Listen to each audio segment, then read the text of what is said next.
If you look at the pharmaceutical industry at the present time, none of the major pharmaceutical drug companies have anything in their pipelines for osteoarthritis. Most of them have closed down their osteoarthritis research programs, and they find this a very difficult disease area.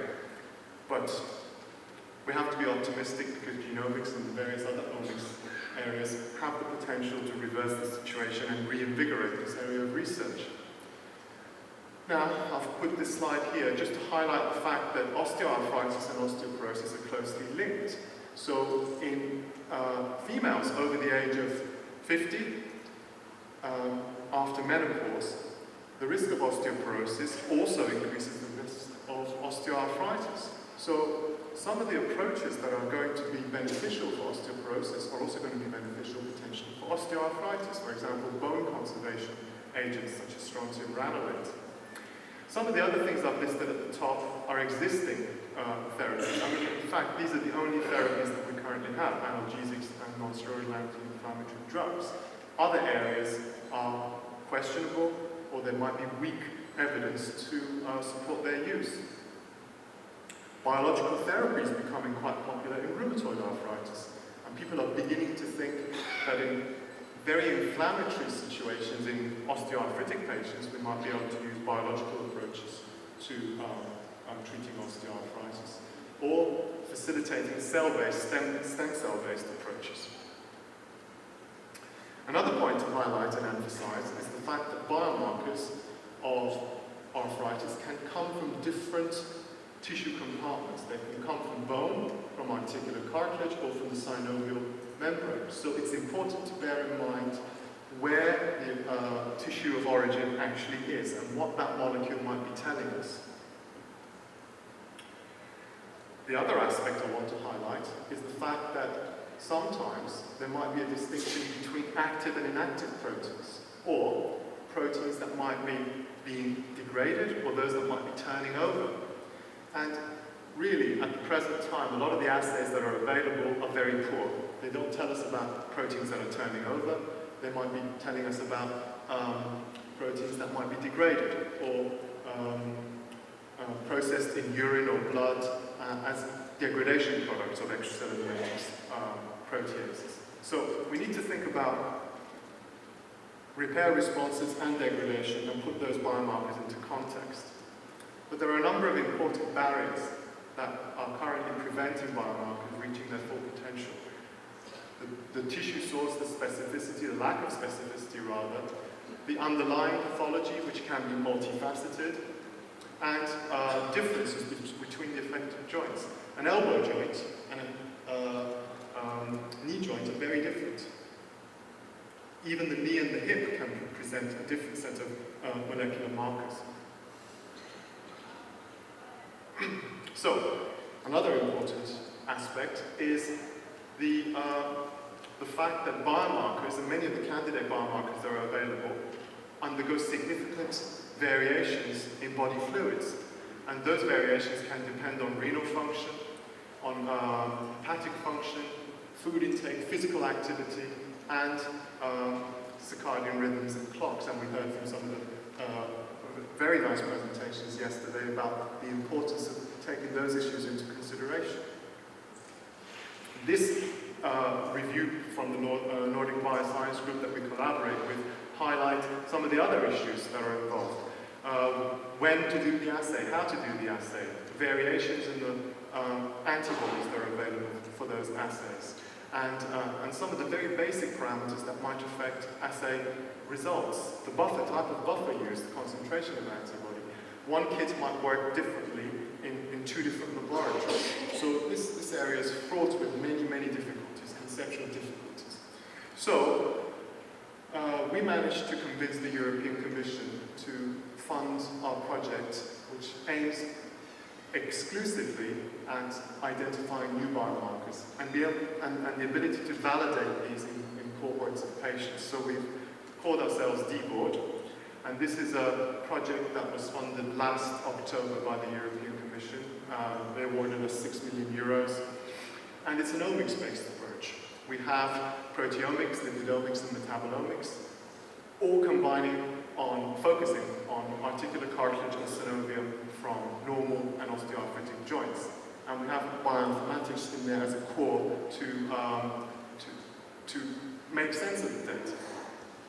So the aim of DBORD is to bring in academics and small companies to focus on identification of new biomarkers and developing new diagnostic tests that could identify disease and help with early disease diagnosis. Some of our participants are listed here. 3 of our participants are actually companies focusing on biomarker assay development and validation. As I highlighted earlier, we've got various omics approaches with bioinformatics, all of them hopefully leading to the process of biomarker validation and assay development. Now, the title of my talk was taking information from in vitro models to patients. Now, in order to do that, we can use various types of in vitro models. We can use articular chondrocytes, synoviocytes in culture, in co-culture, or explant tissues from animals. Or we can move to some of the animal models of osteoarthritis, ultimately to patients. But within our cohort, we have movement of information in this direction and in the reverse direction as well. And some of the things that we might have identified in animal models, we go back and revalidate in the in vitro models. And some of the studies that have identified molecules of interest in human studies are being revalidated in animal models to increase our confidence in the validity of those models. So the ultimate aim is to discover molecules, verify and validate them, develop assays and optimize those, and then take them to large cohorts of patients to allow us to achieve this very complex stage of biomarker qualification. And, although we haven't made any specific promises to the European Commission, eventually develop and commercialize those products. Now, this is where biomarker research is placed in the context of community studies. Once you discover biomarkers, you need to validate them in community studies. And we're very pleased that we are able to collaborate with Dutch cohorts in Rotterdam. They've been collecting samples from populations in Rotterdam since the end of the Second World War, and there's a specific emphasis on women's health. There are a number of investigators investigating osteoporosis and osteoarthritis in women, especially post-menopause. So this is a very valuable tool. And also in Essex in the UK, we have the Chingford study also focusing on osteoporosis and osteoarthritis. And some of the other cohorts that are being developed in these new centres, especially the sports cohorts, the footballers with joint injuries, are also going to be very useful to us. The one at the top left here is Euroteam, which is a team of academics focusing on rheumatoid arthritis biomarkers, and we have good links with them through the University of Birmingham. These are some of the companies that are involved in DBORD, Nordic Bioscience being the biggest one, and the one focusing exclusively on biomarkers in the areas of arthritis and cancer, and Artialis focuses on biomarkers of arthritis. So one of the programs that I'm leading is the proteomics program, and this focuses on proteomics. We use biological fluids, serum, plasma, urine, and synovial fluid. Synovial fluid is difficult to get, so we're finding it hard to build up a suitable biobank of these. But we're also using animal tissues, cartilage, bone, and synovial membrane, as well as the cells from these joint tissues, chondrocytes and synoviocytes predominantly. So we can extract these, we can develop explant models or cellular models and look at what these cells secrete in response to pro-inflammatory and anti-inflammatory stimuli. And here's one of the models we use in this particular case, equine cartilage. We set up an explant model, and we set up a high-throughput proteomic system for identifying proteins that are released, and then we use antibody-based Western or immunoassays to validate them. And just showing you some data from this platform. This platform allows you to look at matrix metalloproteases, because these are secreted proteins, and using the same methodology we've been able to show the effects of some of the existing anti-inflammatory molecules, NSAIDs, as well as some of the plant-derived anti-inflammatory compounds, such as curcumin and resveratrol. Professor Nair gave a beautiful presentation about ion channels. We haven't forgotten about ion channels. We are very interested in cell surface markers of inflammatory change, and we are looking at alterations in ion channel expression and function in arthritis. And we do this work in collaboration with colleagues at the University of Liverpool. And we have a specific focus on potassium channels because these channels are involved in metabolic regulation as well as regulating chondrocyte differentiation and proliferation. We're also interested in mechanisms that regulate glucose transport and metabolism.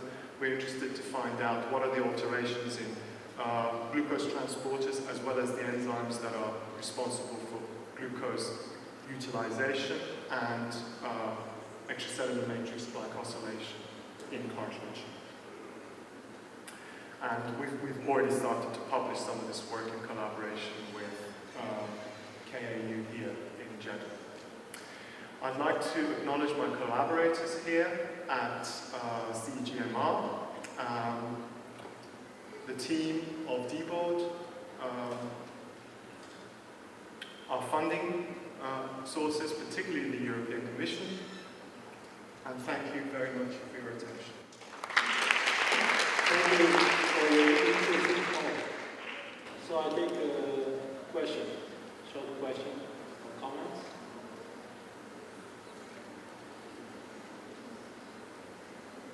Okay, so maybe you can talk to the speakers in the lunch time. Thank you. So let's move on. So now we have two short talks. The first one is by Mr. Hani Chowdhury. The title is Unlocking the Complexity of Hypoxia Non-Coding Transcriptome, Landscape of Breast Cancer.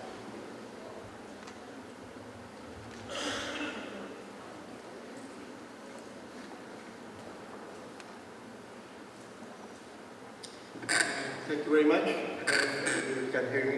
Sorry, I have a bit of cough, so I'll be coughing in between my presentation.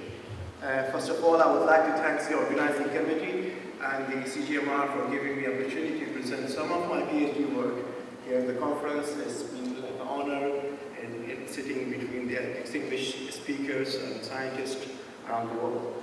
So I'm a PhD student. I'm working at the University of Oxford.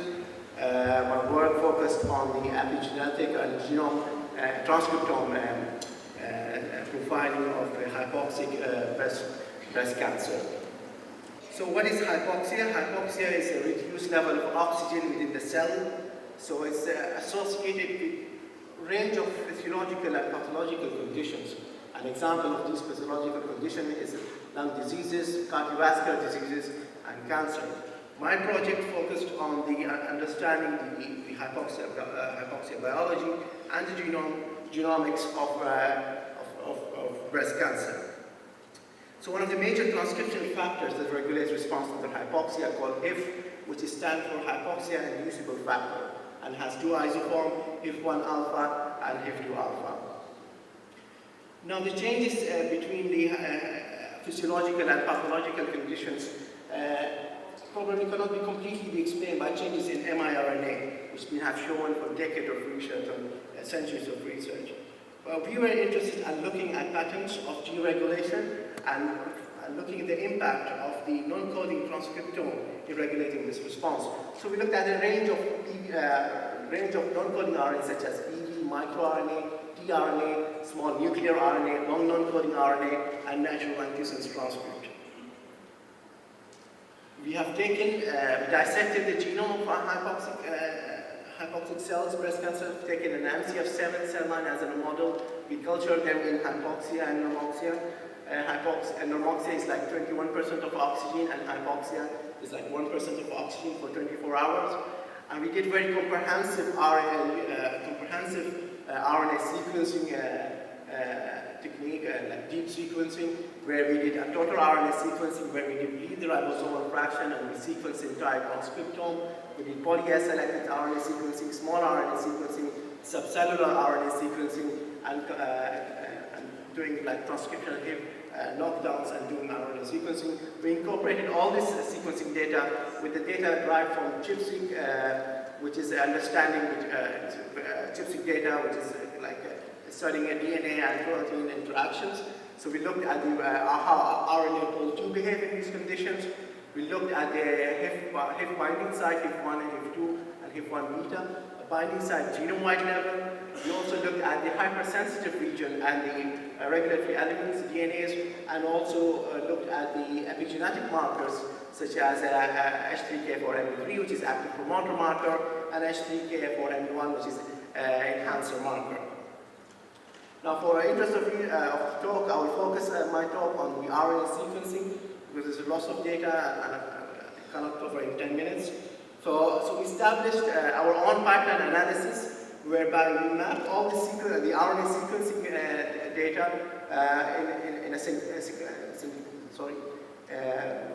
in a very specific manner to these specific RNA classes. We first filter with the ribosomal RNA, and then we map sequentially from the smaller to the larger RNA. Looking at the raw data, so here is in y-axis a log 2-fold change, hypoxia to normoxia, and x-axis is a log 10 expression for each transcript. We put a threshold for 10 reads for smaller RNAs and the 100 reads for the larger RNA to detect a highly confident transcript. The interesting part was looking at the regulation of individual RNA classes, but we found that there is class-specific regulation where PV-RNAs, SNOR RNAs, and pRNAs are generally downregulated under hypoxia, whereas the microRNAs, protein-coding RNA, and long non-coding RNA are generally upregulated under hypoxia. We also detected a number of novel transcripts which were not detected in the RefC, our NAN project, so assuming that these are really specific to hypoxic conditions.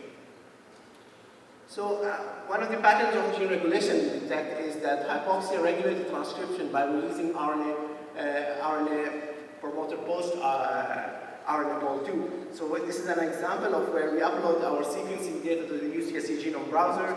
So this is one of the transcripts which is upregulated under hypoxia. You can see the signals are upregulated under hypoxic condition. There are hardly any signals in normoxic conditions. We looked at the different siRNA experiments. We found that the signals goes down upon HIF1 knockdown, suggesting this transcript is HIF1 dependent. We have a HIF binding site close to this transcript. And this is the area I want to take your interest to show you that there's already P-bound RNA pol-2 in normoxia, but it's released under hypoxic conditions. So one of the questions we asked is it common at the genome-wide level? We looked at all the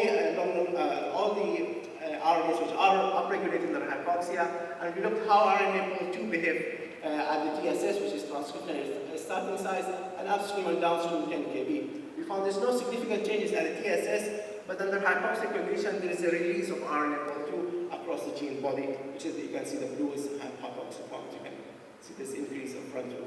We calculated the traveling ratio. So this is normoxia and this is hypoxia. You can see there is already pre-bound RNA pol-2, but under hypoxic condition, there is an increase of traveling across the gene body. We also looked at the H3K4MB3, which is a promoter marker, and you can see it's already there bound in normoxia, but in hypoxia, there is an increasing or broadening of the peak consistent of the active transcription.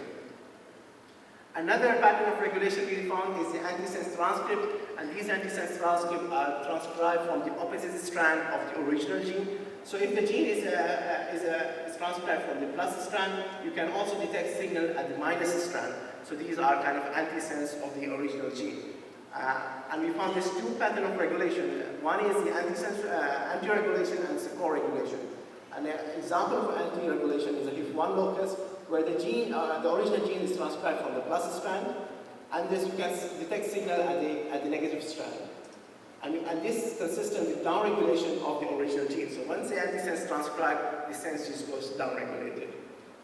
Now we can detect RNA pol-2 and the HK3/4MB3 and DNA hypersensitive to both in the transcript, suggesting this is not a noise, this is not a background, this is a real transcript. Example of co-regulation where both sense and antisense can go upregulated together. So this is a different kind of genome-wide regulation we detected under hypoxic condition. Now one of the questions we asked, that is very well established that HIF regulates the transcription of the hypoxia. So we had a HIF binding site genome-wide level. We took the 500 HIF1 and HIF2 binding site, and we asked the question where this binding site actually lies. And we found the majority of the binding sites were close to the protein-coding RNA. And the next class was a long non-coding RNA, and few binding sites close to microRNAs and novel introgenic and natural antisense transcript. We did something called gene set enrichment analysis, whereby we ranked the transcript from highly regulated to time-regulated expression-wise, and then we looked where is the enrichment for the transcription binding site. So we found that looking at the entire transcriptome, there is enrichment for binding site at the upregulated genes, not at the downregulated genes. And then looking at the different classes such as protein-coding RNAs and long non-coding RNAs, again, we can see there's enrichment for HIF binding site, both for protein-coding RNA and long non-coding RNA at upregulated genes. So now finding that long non-coding RNA is regulated by HIF and in hypoxia, it was a novel finding. So we focus our analysis in looking at the long non-coding RNA and the hypoxia. And so this is a heat map showing you all the long non-coding RNA that have HIF binding site are generally upregulated. So red is up and blue is downregulated. And upon HIF1 and HIF2 or combined HIF1 and HIF2, we find that all these genes goes downregulated by HIF knockdown. Again, we did against gene set enrichment analysis, this time for downregulated genes. Upon combined HIF1 knockdown, HIF1 and HIF2 knockdown, this time we can see the enrichment is at the downregulated genes, suggesting that yes, that long non-coding RNA is regulated by HIF. So, with the notion that long non-coding are regulated by HIF in hypoxia. Now, it is well established that a patient with hypoxic tumor has a poor survival, and many people and research have shown that the protein-coding RNAs and mRNA that are regulated by hypoxia are associated with the clinical outcome. We and others have shown that microRNA that are regulated by hypoxia is also associated with clinical outcome. And then we were interested in looking at whether long non-coding RNA, which is a new class of transcript, whether these that are regulated by hypoxia is associated with clinical outcome. So we took gene expression data from the MetaBrick consortium, which is derived from 2000 breast cancer cohort, and we looked at the upregulated long non-coding RNA in hypoxia, and we found that 3 of our upregulated long non-coding RNA, their high expression is actually associated significantly with poor clinical outcome. And looking at one of the long non-coding RNA that was downregulated under hypoxia, its downregulation is actually associated with poor clinical outcome, suggesting that the long non-coding RNA that are associated with that are regulated by hypoxia is associated with clinical outcome. We focus our analysis on NEAT1 because not have been shown with cancer or hypoxia. So we looked at the different variables. So we adjusted at the age and size and grade and non-status. It remained significant, suggesting that NEAT is an independent prognostic marker. Looking at different types, such as ER negative, hair status, and triple negative, we found that the high expression of NEAT1 is significant with ER positive and HER2 negative. So what NEAT1 is doing actually, so NEAT1 is a nuclear enriched bundle transcript, or also called nuclear paraspeckle assembly transcript. It's localized in a specific nuclear structure called paraspeckles. So it's a transcript which is only localized in the nucleus, doesn't go to the cytoplasm. And it's involved in formation of this complex called paraspeckles. And what these paraspeckles is doing is kind of suggested to be involved in RNA editing, such as A to I editing. We looked at the NEAT1 expression in a panel of 10 breast cancer cell lines growing in hypoxia and normoxia. We found that upon hypoxic exposure, there's increase of NEAT1 in majority of the cell lines. We also looked at, we also generated an NCF7 xenograft model treated with anti-angiogenic agent with the notion that it will mimic hypoxic condition in vivo, and we see there's an increase of NEAT1 expression upon the treatment. So again, confirming that NEAT1 is increased in vivo with the hypoxic condition. So we did also RNA FISH. This is normoxia and this is hypoxia MCF7 cells. we can see clear increase of RNA NEAT1 under hypoxic conditions. And upon the NEAT1 knockdown, we demolished the expression. And this was actually associated with formation of paraspectals. So PSD1 is one of the main proteins for paraspectal complex, and you can see in normoxia we don't see that complex, but in hypoxia there's increased formation of these bodies, and upon the NEAT1 knockdown these bodies disappear. So NEAT1 is important for formation of these paraspectal bodies within the nucleus. We looked at the impact of NEAT1 in the tumorigenicity and breast cancer. So upon NEAT1 knockdown, we see there's significant decrease in cell proliferation, and there's a massive increase not massive, but there's a significant increase in apoptosis, so suggesting it will have an anti-apoptotic effect. So in conclusion, how I can convince you that there's different classes of RNA showing different patterns in response to hypoxia. MicroRNA, miRNA, long non-coding RNA, microRNA, and antisense can be regulated by HIF transcription factor. Long non-coding RNA, new class of RNA that are regulated by hypoxia. NEAT1 is hypoxia regulated in majority of cell lines, and in vivo, NEAT1 promotes paraspectal formation, cell proliferation, and reduced apoptosis, and is also associated with clinical outcome of breast cancer. So here I would like to acknowledge my supervisor, Jan Augustus, and Peter Radcliffe, and Edwin Harrison in Oxford, and all the lab members back in Oxford, and the collaborators at Dana-Farber. At the end, I would like to also mention you that we have taken an initiative of establishing the first research-based society called the Saudi Society for Genomics and Molecular Oncology. The idea is to foster the collaboration not only national-wide level but also international to promote genomics and molecular oncology research.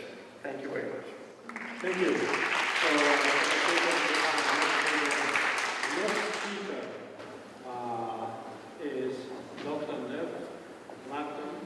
The title of his talk is The Regulation and Function of MIR199-3P in CMV infections.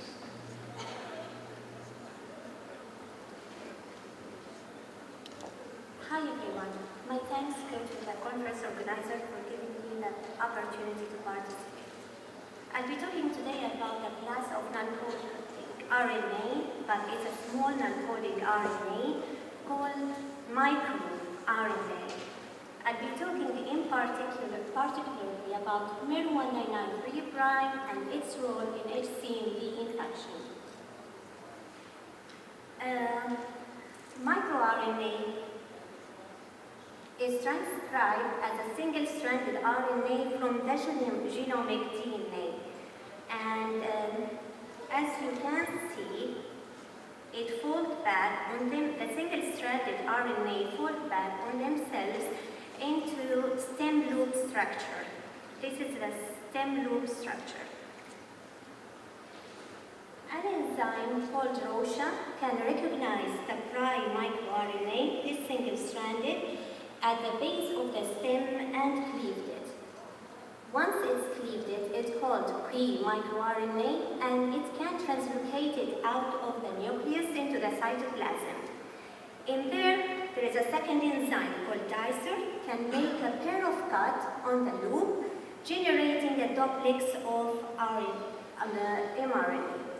This duplex dissociate and then can recruit something called rest complex, and this is the functional mature microRNA, which is about 18 to 22 nucleotides. This mature microRNA, which recruit the rest complex, can go and target multiple of messenger RNAs. So one microRNA can target a number of messenger RNAs. The estimated number is about 100 to 200 targets. And after this interaction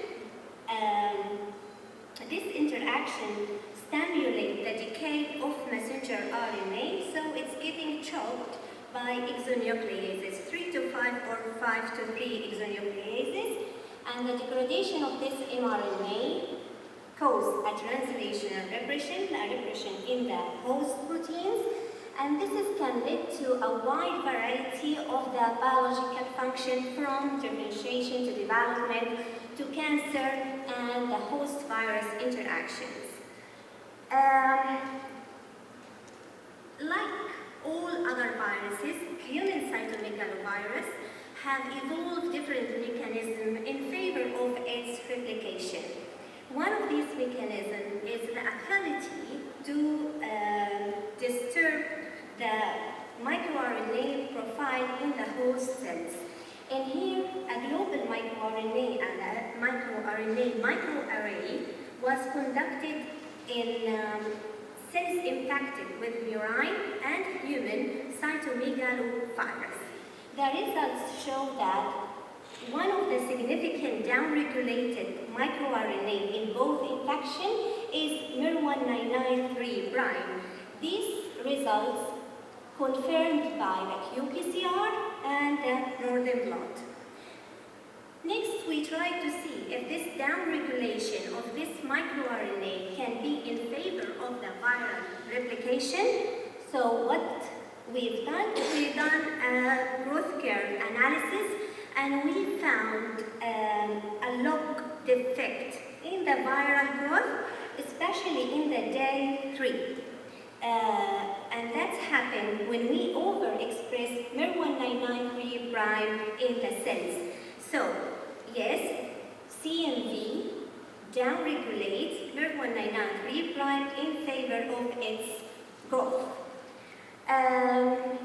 In our lab, we extended this antiviral analysis to see if the capacity or the function of miR-199-3', the antiviral function of miR-199-3' can be shown in other herpes viruses related to human cytomegalovirus.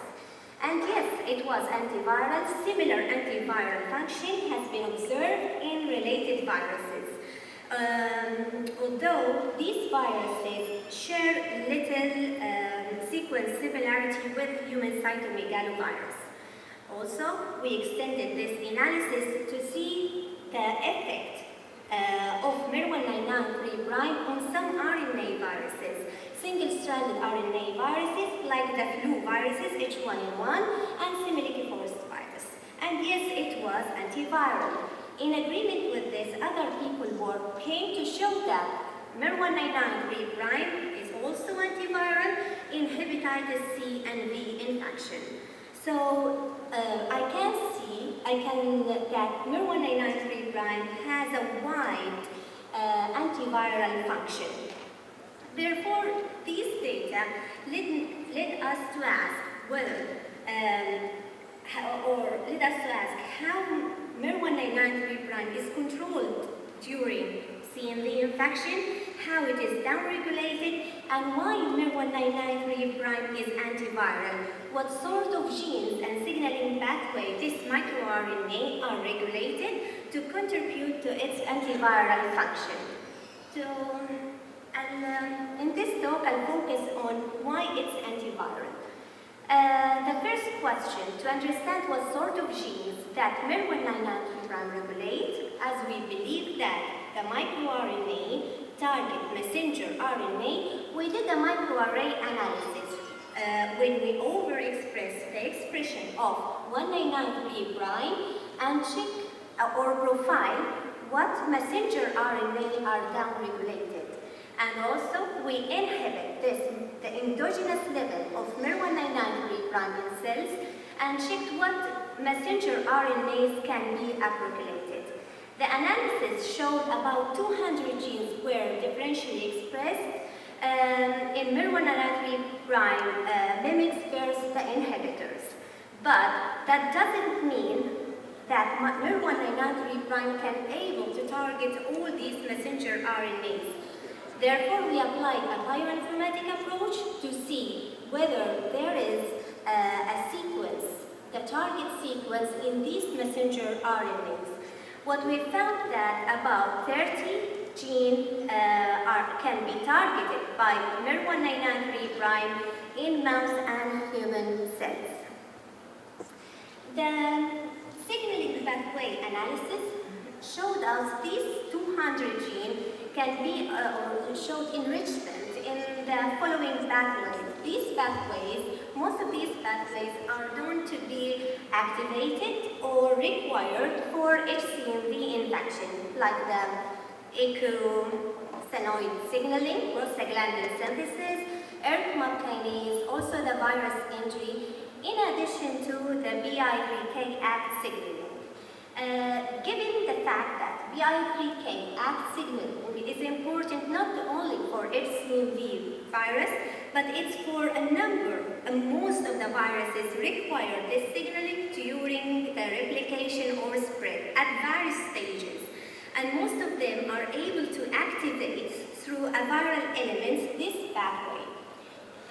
In addition, we found there are a number of targets can regulate the ACT signaling protein in this pathway. So the first question came whether miR-199-3' can regulate ACT.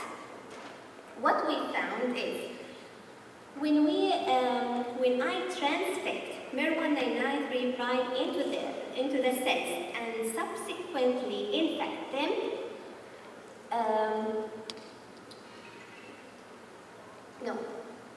I start with the control cells. When I transfect the control mRNA into the cells and subsequently infect, we can see a strong induction in the ACT signaling protein. If you can. And this is compared to the uninfected cells. So there is no activation of ACT in uninfected, whereas there is a strong activation in the infected one. But the cells in which I transfect miR-199-3' mimic, the induction is reduced. So I can say yes, miR-199-3' reduce the induction of phosphorylated ACT in the cells, whereas the total ACT remain comparable between the condition. The total ACT comparable between the condition. After we observed that the regulation of phosphorylated ACT, we started to validate the target. Whether these PI3KCB and the integrins, the cellular protein, can be involved, can they be targeted by miR-199-3', leading to this reduction in the phosphorylation? So the first question was, since as I said earlier, that the 199-3' reduced in the infection, so this is a red line show that miR-199-3' reduced in the infection from 24 hours to 72 hours. If this reduction of the microRNA is able or can show inverse correlation between this microRNA and its target. As you can see in the PI3KCB, during the downregulation, we can see upregulation in the PI3K, in the integrin 6, and also integrin 3. And this is also was at the protein level. In fact, this experiment doesn't show us that miR-199-3' is a reason for this upregulation of the target, because there are different factors. It might be upregulated because viral factor, cellular factor, and not miR-199-3'. So we decide to do a more specific experiment where we overexpress the miR-199-3' in cells and see if there is a regulation on these target genes, the PI3K and the 2 integrins. When we overexpress them, we can see a downregulation in the messenger RNA as well as at the protein level. Because my talk is short, I haven't shown that we also did a more precise validation where we clone this messenger RNA and mutate the site of interaction. And yes, I can say miR-199-3' directly target these genes.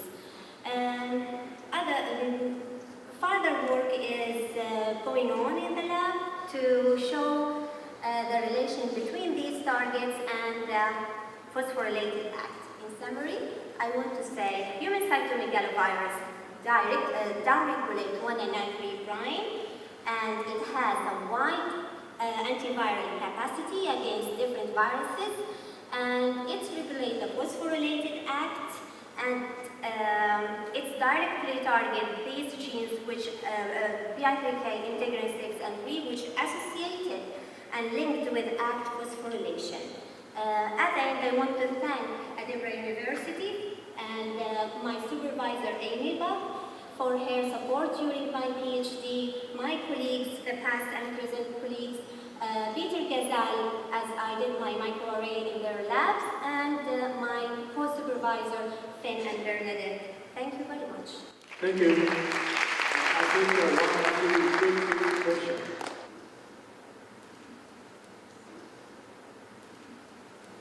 If not, maybe you can ask her during the lunchtime.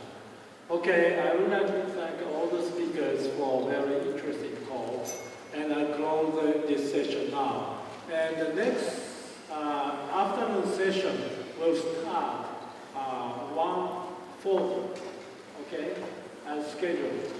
It's very tight. Take a quick lunch. Okay, thank you.